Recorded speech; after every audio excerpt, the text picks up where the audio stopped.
Alhamdulillah alladzi arsala rasulahu bil huda wa dinil haqq liyuzhirahu 'ala ad-din kullihi wa kafaa billahi shahida. Asyhadu an la ilaha illallah wahdahu la syarika lahu wa asyhadu anna sayyidana Muhammadan 'abduhu wa rasuluhu. Allahumma shalli wa sallim wa barik ala sayyidina Muhammad wa ala alihi wa ashabihi wat tabi'in lahum bi ihsanin ila yaumiddin. Amma ba'd. Fa ya ayyuhal muslimun, fa ya ayyuhal mu'minun, fa ya ibadallah, ittaqullah. Usikum wa iyaya bittaqwallahi faqad fazal muttaqun. Sidang Jumat yang dirahmati Allah sekalian rahimakumullah. Pada kesempatan yang ada ini, khatib ingin berpesan kepada diri khatib sendiri, terutamanya, dan kepada tuan-tuan sekalian. Marilah kita tingkatkan ketakwaan kepada Allah Subhanahu wa taala dengan melaksanakan segala perintahnya dan meninggalkan semua larangannya, mengikhlaskan setiap amal. Semoga kita sentiasa mendapat taufik dan hidayah, serta diperkokohkan iman, mengabdikan diri semata-mata kepada Allah yang Maha Esa. Bersempena sambutan Hari Wanita pada 8 Mac 2022, mimbar pada hari ini akan membicarakan khutbah bertajuk Saksama Bersama, Wanita dan Lelaki Saling Melengkapi. Hari Wanita mula disambut sejak tahun 1908. Rentetan bantahan sekumpulan wanita di Amerika Utara, yakni Amerika Syarikat dan Kanada, yang menuntut hak mengundi sewaktu berlangsungnya pilihan raya, disusuli tuntutan-tuntutan lain seperti diberikan kesaksamaan hak dalam segenap bidang, merangkumi ekonomi, politik, pendidikan, sosial dan kebudayaan. Di negara kita, sambutan Hari Wanita bertemakan Saksama Bersama telah diadakan pada 6 hingga 8 Mac lalu, bertujuan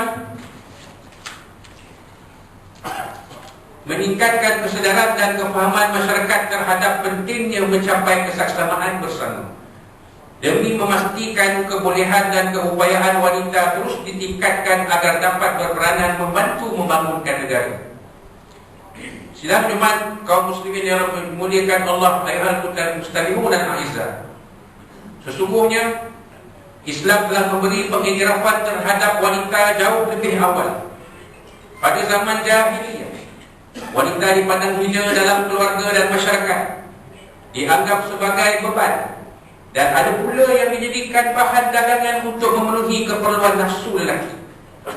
Rasulullah sallallahu alaihi wa alihi wa sahbihi wa baraka wasallam telah berusaha membawa wanita keluar daripada kegelapan masyarakat Arab Badui dengan menegaskan bahawa wanita ialah kunci keamanan dan kestabilan sekiranya mereka diberikan maruah, penghormatan dan hak yang saksama. Islam memberi hak kepada wanita untuk menolak pinangan, menuntut cerai, memiliki harta dan mewarisi pusaka. Islam mengangkat tinggi martabat wanita, termasuk memberi beberapa peranan penting sesuai dengan keadaan dan kekuatan lahiriah mereka. Sejarah memperlihatkan wanita bukan sahaja dimuliakan, malah turut diberikan ruang untuk berperanan penting dalam masyarakat. Sempena sambutan Hari Wanita sedunia, mimbar memilih membicara menyenaraikan beberapa orang tokoh wanita Islam untuk dijadikan teladan dan contoh. Sayyidatuna Khadijah, seorang ahli perniagaan wanita yang cekal dan berjaya dalam dunia perniagaan, merupakan insan pertama yang menerima Islam dan berperanan memberi ketenteraman, keyakinan dan kekuatan kepada Rasulullah sallallahu alaihi wasallam untuk menyebarkan dakwah Islamnya. Sayyidatuna Aisyah radhiyallahu anha terkenal dengan kepintaran menguasai ilmu dalam bidang-bidang fiqh, faraid dan tafsir, serta memiliki watak kepimpinan yang melatih dan mendidik para wanita sezaman dan menjadi sumber rujukan selepas kewafatan Rasulullah sallallahu alaihi wa alihi wa sahbihi wa baraka wasallam. Khawlah bintul Azwar, seorang pahlawan dan pejuang yang terkenal kerana keberanian Sehinggakan ramai yang tidak menyadari beliau bukan seorang lelaki, menyertai angkatan perang Islam memerangi tentera Byzantine dalam perang Yarmouk pada tahun 636 Masihi. Rufaidah Al-Aslamiyah memperkenalkan peranan jururawat 1200 tahun sebelum munculnya Florence Nightingale. Rufaidah melatih wanita Islam dan menyusun pasukan penyelamat di medan perang.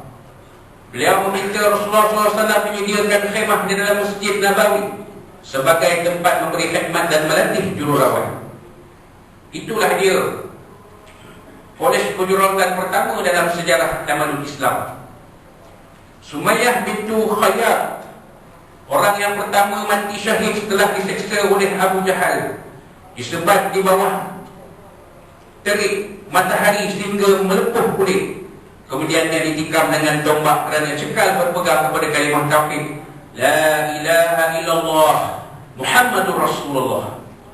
Nusaybah bintu Ka'bil Ansariyah dikenali sebagai Ummu Ammarah, ialah tentera wanita pertama dalam Islam, mengambil bahagian dalam perang Uhud, menggunakan tubuhnya sebagai perisai bagi melindungi Rasulullah SAW. Ummu Salamah berperanan sebagai penasihat Rasulullah SAW semasa rundingan perjanjian Hudaybiyah, membantu baginda menyelesaikan masalah. Fatimah Al-Fihriyah, seorang wanita berpendidikan tinggi daripada keluarga hartawan yang mendirikan Universiti Al-Qarawiyyin di Morocco, merupakan universiti pertama dan tertua di dunia. Lubnan, seorang penulis, penyair, ahli sains dan matematik, berasal seorang hamba. Kemudian dia berperanan sebagai setiausaha kepada Khalifah Abdul Rahman III dan anaknya Al-Hakam Ibn Abdul Rahman pada zaman Khalifah Umayyah di Cordoba, Andalus. Bertanggungjawab menguruskan perpustakaan raja yang mengandungi lebih 500,000 naskah buku, menulis dan menterjemahkan manuskrip, serta berperanan menumbuhkan perpustakaan Al-Andalus. Rabi'atul Adawiyah, anak yatim piatu pada usia begitu muda dalam keluarga yang sangat miskin, dan ketiga-tiga kakaknya juga meninggal dunia kerana kebuluran yang melanda Iraq. Lalu Rabi'ah Al-Adawiyah dijual sebagai hamba. Selepas dimerdekakan, beliau mengabdikan diri kepada Allah Subhanahu Wa Taala dan mengasaskan ajaran sufi cinta Allah yang menekankan kasih sayang kepada Allah Subhanahu Wa Taala. Muslimin yang dirahmati Allah, ayuhal muslimun al-kiram, wanita dan lelaki adalah sama di sisi Allah Subhanahu Wa Taala. Masing-masing mempunyai tanggungjawab menyempurnakan fardu ain dan fardu kifayah. Allah Subhanahu Wa Taala tidak meletakkan perbezaan cinta jantina, maafkan saya, perbezaan jantina dalam mengukur tingkat keimanan hamba-Nya. Kehidupan yang baik-baik dan ganjaran kebaikan akan diberikan secara adil mengikut amal yang dilakukan. Lelaki dan wanita adalah gandingan yang melengkapi, saling menolong dan dalam melaksanakan tanggungjawab serta saling menjaga dan melindungi untuk kesejahteraan bersama. Firman Allah SWT dalam surah At-Taubah ayat 71, A'udzubillahi minasyaitonir rajim. Wal mu'minuna wal mu'minatu ba'duhum awliya'u ba'd. Ya'muruna bil ma'ruf wa yanhauna 'anil munkar wa yuqimus shalah wa yu'tuna zakah wa yuti'una Allah wa rasulahu. Ulaika sayarhamuhumullah innallaha 'azizun hakim. Surah Azim, mafhumnya. Dan orang-orang yang beriman, lelaki dan perempuan, sebahagian mereka menjadi penolong bagi sebahagian yang lain. Mereka menyuruh berbuat kebaikan dan mencegah daripada berbuat kejahatan. Mereka mendirikan salat, menunaikan zakat, serta taat kepada Allah dan Rasulnya. Mereka akan diberi rahmat oleh Allah. Sesungguhnya Allah Maha Perkasa lagi bijaksana. Para jemaah yang dikasihi Allah rahimakumullah, sebagai pemimpin dalam keluarga, janganlah wanita dikhianati dan ditindas. Sebaliknya berpegang teguh dengan amanah yang diberikan selaras dengan sabda Rasulullah sallallahu alaihi wasallam, khairukum khairukum li ahlihi wa ana khairukum li ahli wa idza mata sahibukum fad'umuh Atau kama qala Rasulullah sallallahu alaihi wasallam. Hadis riwayat Imam At-Tirmizi. Maksudnya, sebaik-baik kalian adalah yang paling baik terhadap ahli keluarganya, dan aku adalah orang yang paling baik terhadap ahli keluargaku. Apabila sahabat kalian meninggal dunia, maka biarkanlah dia, ditinggalkanlah dia, jangan membicarakan keburukannya. Mimbar menyeru muslimin kepada peringatan-peringatan berikut. Pertama, menjaga dan memelihara kehormatan wanita dengan memastikan penglibatan mereka disulami dengan adab dan akhlak Islam, serta tidak menyalahi peraturan dan syariat Allah Subhanahu wa taala. Kedua, mengiktiraf kebolehan dan keupayaan wanita agar mereka sama-sama dapat memberikan sumbangan tenaga dan fikiran untuk kemakmuran dan kesejahteraan negara.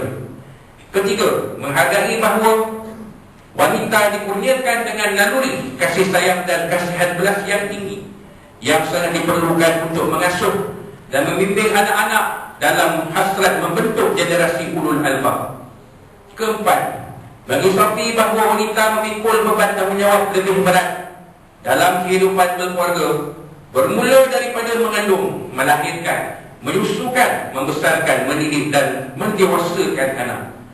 Barakallahu li wa lakum bil Qur'anil azim, wa nafa'ni wa iyyakum bima fihi minal ayati wadh dhikril hakim, wa taqabbal minkum tilawatah innahu was-sami'ul 'alim. Aqulu qawli hadza wa astaghfirullaha li wa lakum wa lisa'iril muslimina wal muslimat wal mu'minina wal mu'minat fastaghfiruhu fa ya fawzal mustaghfirin wa ya najatat